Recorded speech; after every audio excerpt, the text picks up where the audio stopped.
ultimately it's overshadowed with the mounds and crazy, I would say, avalanche of momentum happening throughout our city. And when we get it right, and as we are getting it right and making Memphis greater, I would say what is happening here it is and will be a blueprint for several different cities. I would say to come. Welcome to The Talk Chamber, a production of the Greater Memphis Chamber. The Talk Chamber is the podcast for the latest on the Chamber, economic development, and all things Memphis. Today is another exciting episode of The Talk Chamber. We have Lionel Davis, the chair of our Young Professionals Council, and Maria Rios, the vice chair of our Young Professionals Council, here on The Talk Chamber. Lionel, Maria, thank you so much for coming on. Thank you. Thank you so much for having us. This is another exciting episode for me. I'm really glad to have y'all on. I'm a big fan of YPC, and I love to go to the YPC events. I think it's a great thing that we have here at the Chamber. So I am so honored that you guys made the time to come out here and sit down with me. And we are honored to be here sitting with you, for sure. Yes, no, definitely. Thank you so much for the opportunity. Why don't we just start with you guys both telling us a little bit about yourself, what you do, and then what your role is as chair and vice chair. Yes. So, Maria Rios. So here I was born in Mexico, but I was pretty much raised in Memphis all of my life. And I am the VP of Operations at Supreme Staffing. So I oversee our operations across the U.S. and here in Memphis. And really through my role, Memphis has really given me the opportunity for, development, growing my skills. And as vice chair, of course, I work alongside Lionel, behind the scenes, working with our YPAC team to make sure that we're making intentional, programming, making sure that we're giving the support to our vendors, to our sponsors, and then also to our YPC members. So just making sure we have that engagement and that intentional programming. Absolutely. So I serve as the chair for the board, but in my day job, I am the vice president of business development. I cover several different states, or my firm, we cover several different states, and I am targeted for West Tennessee and Arkansas. And I moved to Memphis, I would say about 8 years ago, I believe. Fresh out of school, I'm a mechanical engineer by degree that likes to talk a lot. So I wound up being in sales and business development. So I'm really fortunate, blessed, consider myself blessed to be here in Memphis. And as far as my role with the chamber, I feel that it is just servant leadership. I mean, we have the privilege of representing a young professional body in a movement, I would say, that is important and vital to the ongoing efforts of the chamber from a young professional standpoint, and just economic, community development, all of those lenses. And so I would say that role looks like servant leadership. It looks like filling in whatever gaps from a programmatic standpoint, being visible, being accessible, and making Memphis look fun to the outsiders, to the newcomers, everybody. So that's what I view that. That's how I view that role. So what made you choose Memphis? How did you decide that this is the place that you are going to start growing your career? Absolutely. That is a really great question because, again, like I mentioned, I decided ultimately that business development, sales, being a sales engineer was something for me. And it's not really a ton of those experiences or ways that you're exposed to that in undergrad. And so I would say that role that was offered to me to come to Memphis to be that sales engineer for facilities and HVAC is what led me to come to Memphis, and what brought me here, and what has essentially kept me here. It's allowed me to provide for my family, connected with my high school sweetheart, reconnect with my high school sweetheart here, and it has just been a match made in Memphis. So Maria, similar question for you. What made you choose to continue life in Memphis? You were pretty much raised here, but why did you choose to stay?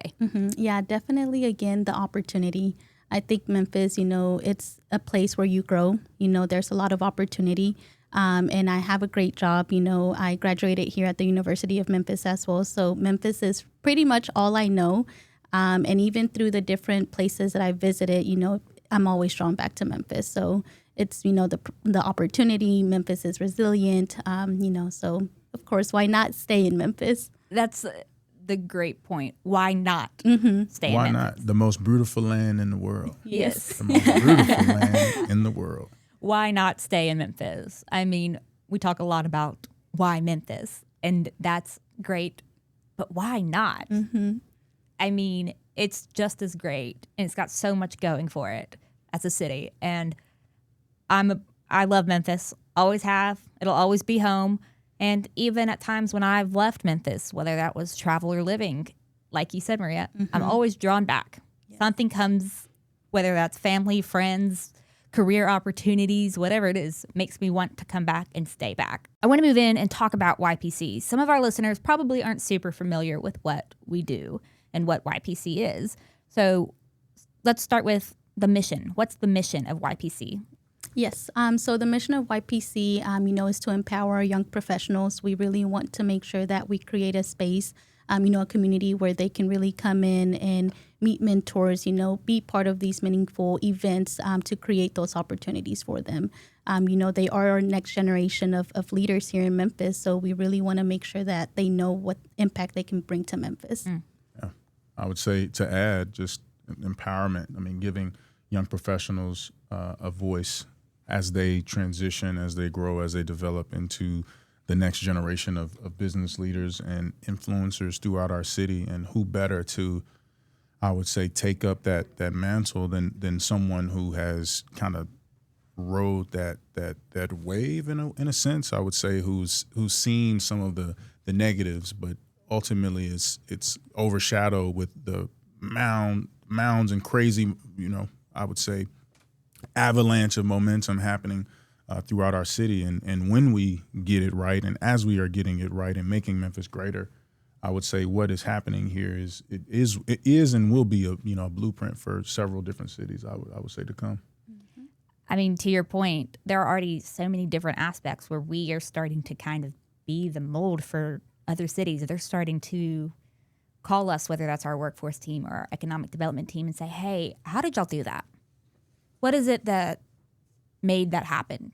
How can we do that? Yeah. And so just to your point, we're seeing it happen, be that model that other cities want to copy. People want to be like Memphis. Right. And I know our listeners probably do not know, but we are the Chamber of the Year. That's a joke. Or I'm sure you guys have heard that before. Yes. But Chamber of the Year. But getting it right is, I think, how we are moving forward, and the vision of the chamber is something that Maria and I are adamant about being behind, and in a way that young professionals can grab hold of and see a future for themselves here. I mean, I'll be honest, I think a lot of young professionals that aren't involved in the chamber don't know what the chamber is. And so the movement and the momentum that we're seeing with our Young Professionals Council is starting to spread that, our mission as a chamber and our vision, deeper and wider into this next generation. And that is what I love. And that's one of the things I love about having you guys as the leaders of YPC right now is y'all see the vision, y'all already know the vision, and y'all are implementing that and helping us make Memphis greater. So, before y'all even got to this leadership position, y'all both experienced YPC. Y'all both were members. What kind of value did that bring to your life, your career? Yeah. So I think the ultimate end product is probably impact, right? Either career, on community, on relationships with different connections and things. But I think at the baseline of what YPC and I would say the chamber kind of offers young professionals is greater awareness about what is going on, what is taking place, what opportunities exist. And then I would say that exposure to that. And in those two, you increase your proximity to those different opportunities, proximity to, I would say, what are the future needs of our city, how we could be innovative, how we could be creative in addressing some of these nuanced needs and some of these, I would say, challenges, if you will, that we face that are not unique, but sometimes are, propelled to the mountaintops, if you will, about Memphis. But we're getting it right. We're getting it right, and I think that impact is being seen, and folks are taking notice. Mm. Yeah, and for me, YPC allowed me to know where to start. I joined YPC because I wanted to be part of events. I wanted to develop myself, my leadership, and I didn't know where to start. And I started getting closer to YPC, and started attending the events, started getting more involved. Just like you mentioned earlier, I wasn't too familiar with the Chamber of Commerce, and YPC really brought that allowed me to understand it more. So it really allowed me that platform to know where to start. And, for me, that's the biggest part about YPC. We have all of these young professionals that are getting into their real world careers and, really want to make sure that we have that platform for them. Absolutely. And it's fun. And I think credit to Maria, she at the first event of the year, by bar none. I mean, she brought probably the greatest percentage of a given employer that showed up. And it was enjoyment. A lot of folks had a great time. And I think exposure to it all is what led to them, probably wanting to come back next time. So. Yes, definitely. I think that's the big thing. We want to make sure that you're coming to the events, but that you're coming back. And then, of course, the value that it brings to us. For me, it's my team, getting them connected. We're all young professionals in the company where I am, and I just want to give them that opportunity to really have those resources and get connected. Well, Lionel, I'm actually glad you brought that first event up, because I attended that not in a work capacity, in a young professional, personal, looking to improve and grow my career capacity. Not because I work at the chamber, but because I'm a member of YPC. Yeah. And that was such a great event. It was not just professional development, but it was financial, personal, health, life development. And I think that's a very interesting aspect that our YPC, adds. We're not just, be a good leader and grow your career, climb the corporate ladder. That's not the mission. That's not the vision. It's be a better person, improve yourself, grow your career. It's be a well-rounded individual. And I think we see that through all sorts of programming and events that we do, especially things like, our beautification days that we've done in the past, where we've gone out and helped our community. It's not about being a good young professional or being growing your career. Yeah. It's more than that. Yeah. Having an impact on the community. And Maria, again, can't speak highly enough of her, has given so much to what is the thought process of what these events should look like, but also the key takeaways, starting with that end in mind. Like, hey, we're at the top of the year. Let's do a Be the Best You event where we're talking about pillars, of health and of financial goals and of personal, professional goals to kickstart the year, but also to just expose some of our local partners, some of these different resources that our members have available to them to upskill, to either, get more fit, increase their wellness, whatever the case may be. But I agree. And it's that innovation that I think will spark the change for the future leaders as well. So. Yeah. So, new year, we've kicked it off right. We've had our first event. What's y'all's vision for 2026 YPC? Yeah, that's a great question. And I would say that it's somewhat baked out, right? We want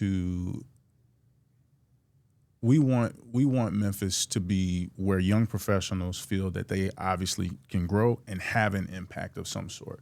And the way that I would say, galvanize that support comes from the proof, like us having 800 plus members, but it may not be all 800, but in general, having a great contingency of young professionals believe that they will have an impact by being involved and by giving an effort to some of these events and participating in some of the programs. And so it's not as cute of a punchline. Maybe we'll work on that some.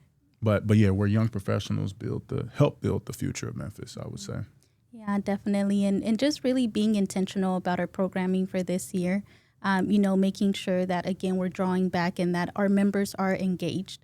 If we have 800 plus members, making sure that we're making an impact to every single one of them.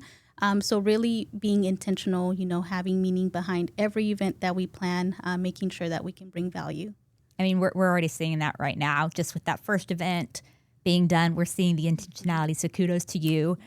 And then already knowing what we have on the calendar, knowing that I've got the calendar invite for the first corner office of the year, and excited about that. Right. And knowing that that's going to be a good one. That's an intentional one. And so I'm excited for the rest of 2026 YPC under y'all's leadership. I think it's going to be a really great year. Yeah. And I would, point of privilege to kind of tip my hat to some of the leaders before I got under, Ryan Mathis and then, Nicholas Thompson, and then more recently, Jeremy Calhoun. And each of them, I would say, have given in some capacity to what is happening. And, I hope to have a similar impact on what the future could ultimately become. And some of that is ultimately morphed into, us understanding with 800 plus members, we can't approach it in the same ways that we have in the past, right? So that's what has led to the creation of the pods and those smaller communities, and the ways that we are trying to be more intentional about segmenting different interests that our members may have, and speaking directly to it. You stole my next question, practically. It's almost as if I had the question. Look. The pods. What are they? I've heard a little bit about them in the office. I've seen a little bit on social media. Tell us what they are. Yes, so the pods, we have our focus groups, and pretty much we have 5 of them. We have professional and skill development, service and nonprofit, civic impact and policy engagement, innovation and entrepreneurship, and then health, wealth, and wellness. And so pretty much it's a way in which we want to make sure that our members have, their focus areas. They're signing up for one of them and making sure that they have that notice of events, engagement within those groups. Of course, they can participate in any event, but really having that focus in what's important to them. If it's, the skill development or the engagement in the communities, making sure that we're having that outreach with them. So how can a member get involved with a pod? So pretty much when our members sign up, that is actually one of the questions on the application. Which one do you think you would be more interested in? And our co-leads, they're reaching out to them. They're, getting them involved in the events. For the first one that we actually had our co-leads reach out to those members that signed up. So we're reaching out to them. And then, of course, during our events, we always encourage our YPAC team to go in and talk to our YPC members about it. How did that idea come about? How did that get started? Where did that stem from? It's really a funny question, actually. I think some point last year, Jeremy and I, it's been a topic of discussion, I'm sure, several years, but I know last year Jeremy was intentional about wanting to increase our hit rate, right? We had members that may sign up but maybe not show up, or, we have some social-oriented events and we have the best attendance in the world. We're wanting to, ultimately we decided that, hey, we want to, I guess you could say, take that church model, some of the mega churches, it's a big entity, but how can I create that intimacy to where I want to come back, I want to be engaged? And that ultimately led to, hey, let's do small groups. What are those small groups? What are ways that our membership could potentially engage with the chamber? But it's like, hey, what industries are out there and how could we segment them? And so that's why each of the pods have probably a slash and a comma and a, ampersand sign, because we're wanting to be as inclusive as we could. But it's essentially small groups for us to, pare down this 800, plus number into more palatable. And the pods are not exclusive in the sense that you're not relegated to only the events that you're signed up for that particular pod. All of the events are open, but we're specifically wanting to cater to those individuals and promote to those individuals. I think that's a really great idea, a really unique way to format young professional connection and growth. And I'm excited to see how those grow this year. I feel like it's going to create a lot of really intentional, good connections. I've networked with 20 people today and I've got 20 more to network with. I've networked with 5 people who have the same interests as me or are in similar careers as me or are in the same stage of life. Whatever it is, you've connected with those people because of this pod, because it's something y'all have in common. And it's connections, networking, it's not about how many, it's not necessarily the quantity of what you have, it's the quality. You want people who are good, can help you,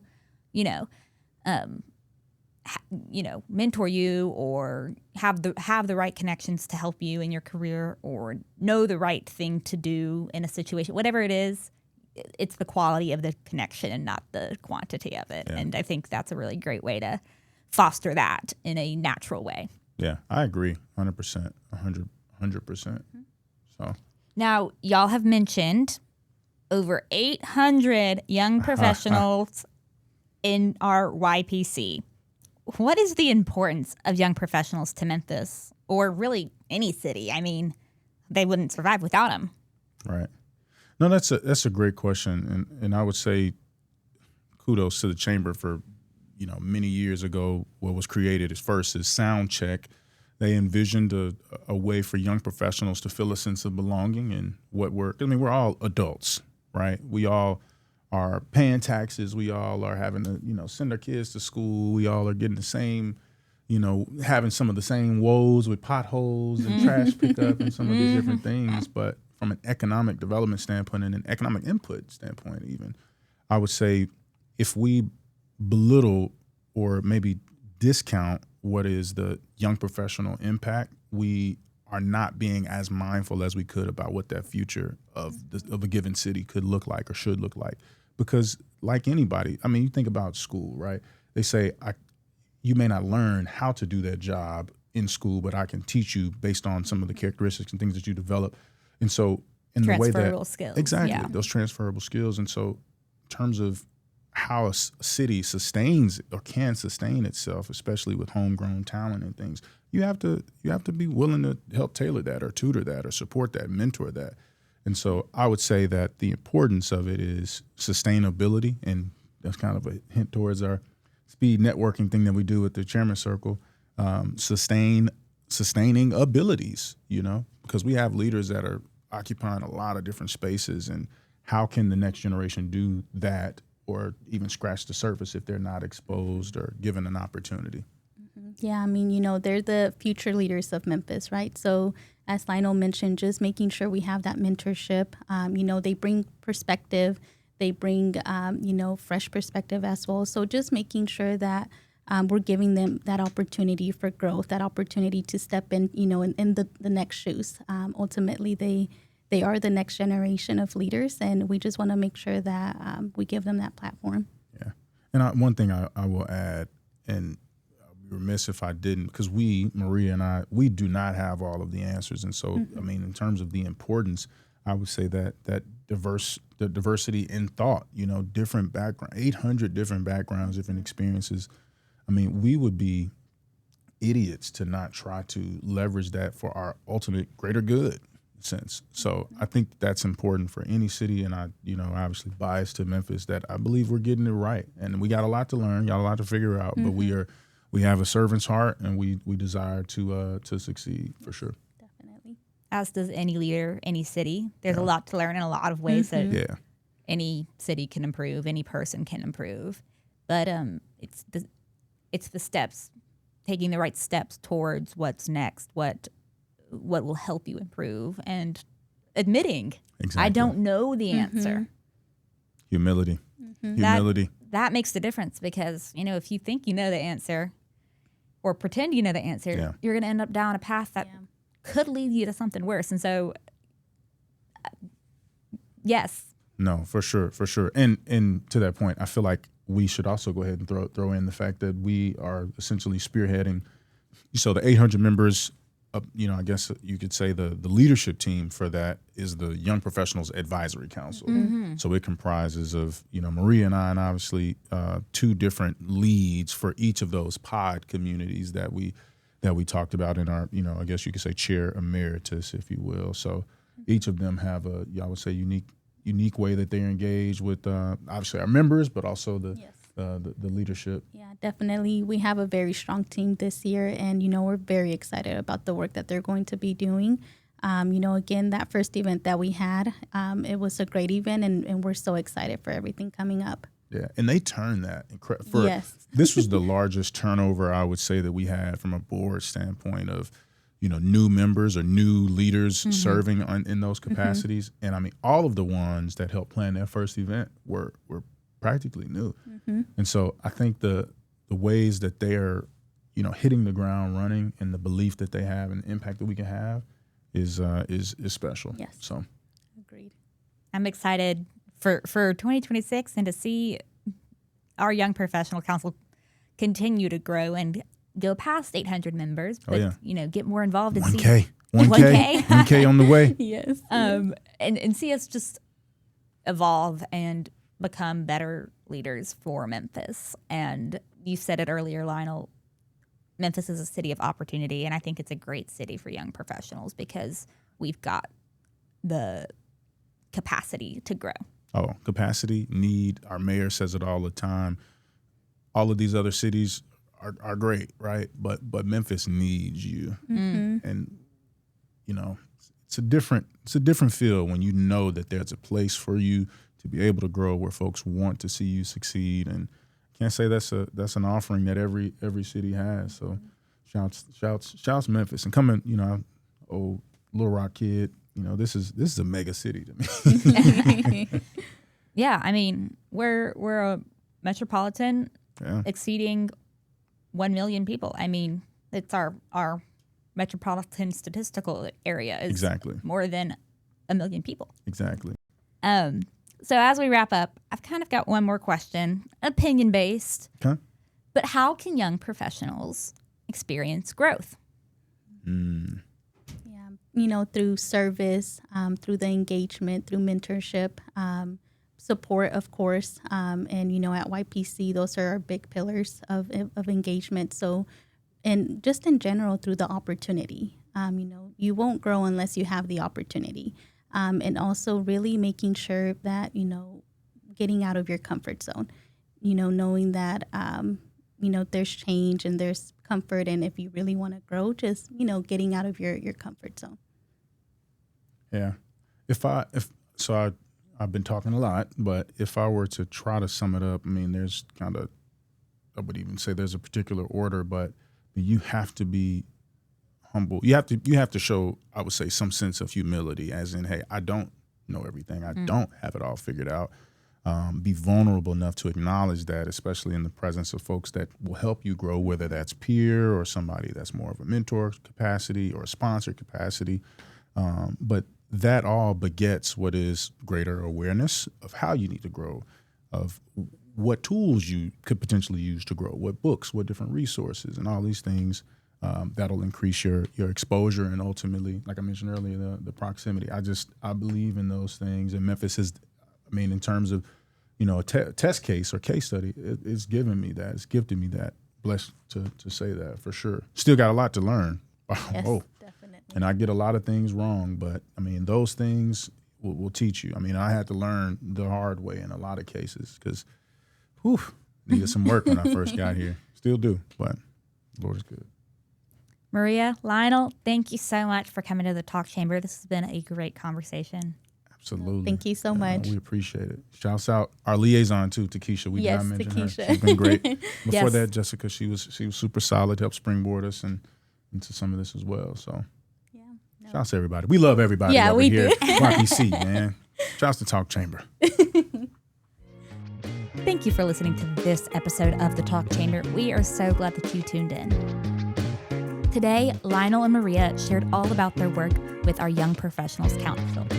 Our Young Professionals Council is a great opportunity for young professionals in the city to get involved, grow both personally and professionally, meet other young professionals, and just have an all-around good time. They shared their hopes and visions for YPC and for Memphis. If you enjoyed this episode or learned a valuable piece of information, share this episode with a friend or even a colleague. Subscribe to the Talk Chamber to keep up with the latest on the Chamber, economic development, and all things Memphis. Follow us on social media at Memphis Chamber, and we'll see you next time.